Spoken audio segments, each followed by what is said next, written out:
The honourable for North Okanagan Shuswap. Thank you, Madam Speaker.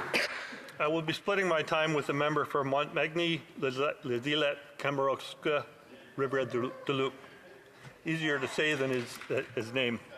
It is always an honor to rise as a representative for the amazing people and spectacular region of North Okanagan Shuswap. Madam Speaker, it is also an honor to rise to speak to today's Conservative Opposition Day motion that is in front of us today.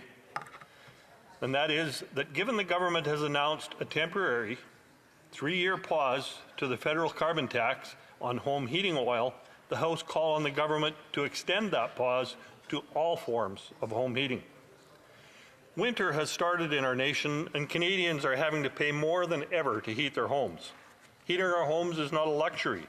It is essential for survival, and it is an important point that the Liberal regime and their NDP enablers willfully and recklessly ignore. In the past week, we saw an admission from the Liberal NDP government that the federal carbon tax is hurting Canadians' homes. However, their token and partial deferral of the federal carbon tax predominantly Liberal regions is unacceptable. I cannot recall an instance when the federal government acted in such a divisive, cynical, and self-interested way by relieving pain inflicted by this government for some, but not for all. Too many members of this House continue to ignore or deny the hurt being inflicted by the Liberal NDP coalition, so let me share with you how the hurt has recently been described to me by a constituent. The more that Canadian families are forced to pay for necessities of basic survival, like home heating, the less they have to pay for other basic essential expenses, such as groceries and clothes for their kids. These are the realities, and if the Liberals are serious about reducing the pain experienced by Canadians, then they must start to recognize the problem. The Conservative motion before the House today proposes solution for the pain inflicted on Canadians by this Liberal government.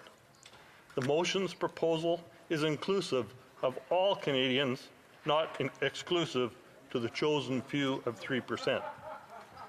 Not only is this common sense motion reasonable, universal, and fair, it is essential because it will directly support the ability of all Canadians to meet their essential need of heating their homes.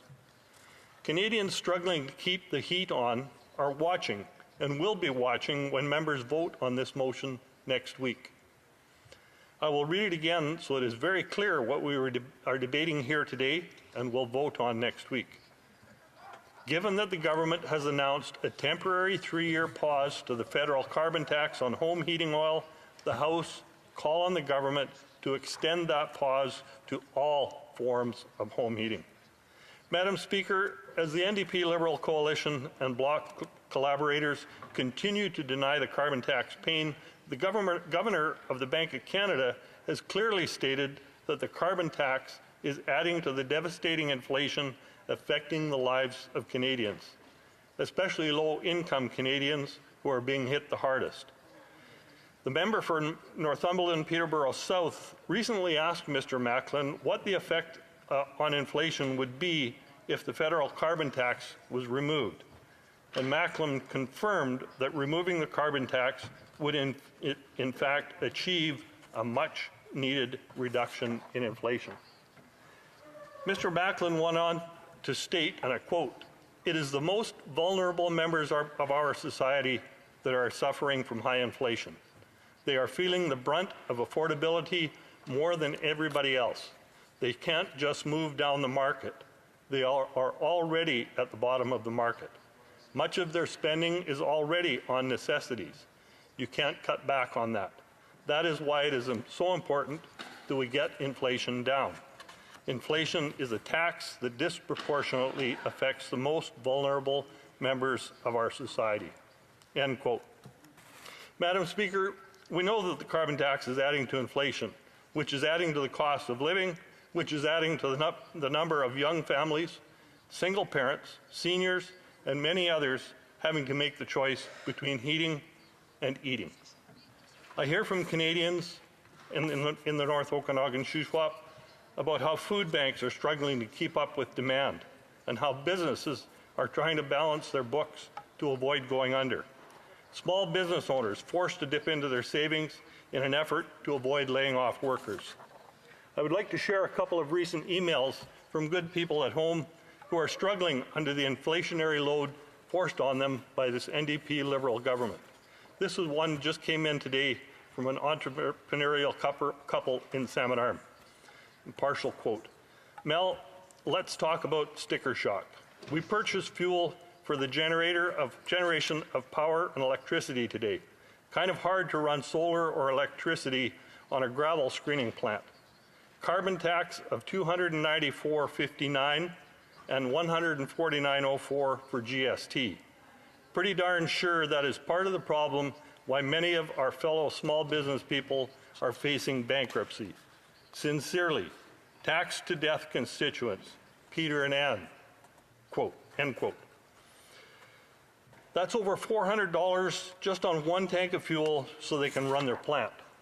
That fuel would have been used to clean gravel to build roads, build homes, build farms, and the carbon tax will compound each transaction and add to the cost of all those operations that are needed so badly for people to move, people to have a home, and people to have food to eat. And this message from Ed, quote, look at house insurance, property tax, heating fuel and electrical with the carbon tax, auto fuel costs, home repair costs.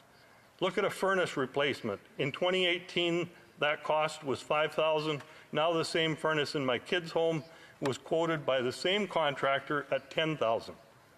What senior could save an additional $5,000 in 4 years when they can't make ends meet? Heat pumps, $4,500 to $11,000 in 4 years. Again, no senior can afford this should they have a breakdown. End quote. Madam Speaker, these are messages I'm getting and I'm sure many MPs are getting because of this NDP Liberal government's policies. This Prime Minister is choosing once again to divide Canadians instead of every Canadian feeling proud and being one country and pulling the same direction.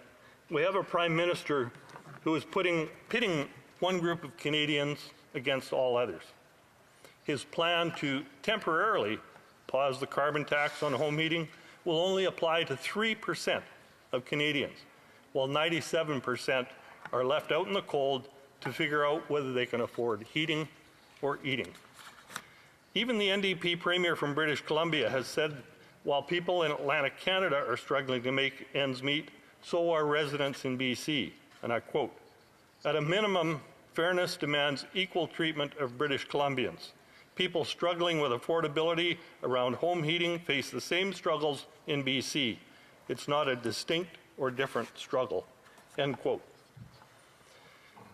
In the neighboring province with abundant clean-burning natural gas, which, by the way, will receive no carbon tax exemption anywhere in Canada, the Minister of Employment, Workforce Development and Official Language has a suggestion for Albertans angry with his Liberal government's special treatment of Atlantic Canada over the carbon tax. He said, and I quote, Canadians could always switch their natural gas furnaces for heat pumps instead. But now what is being exposed is that insurance companies don't want homeowners to install heat pumps in locations where winter temperatures fall below -20 Celsius. That's about 85% of Canada's landmass. Madam Speaker, in closing, the Liberal Cabinet Minister responsible for Atlantic Opportunities Agency really took Atlantic Opportunities to heart last weekend when she said, and I quote, I can tell you the Liberal Atlantic Caucus was vocal with what they've heard from their constituents, and perhaps they need to elect more Liberals on the prairies so that we can have that conversation as well, end quote. Well, Conservatives have a better opportunity for Canadians. Instead of dividing Canadians like the Liberals do, a Conservative government will axe the carbon tax for good to make life affordable for all Canadians, not just the ones who vote Liberal. Thank you, Madam Speaker.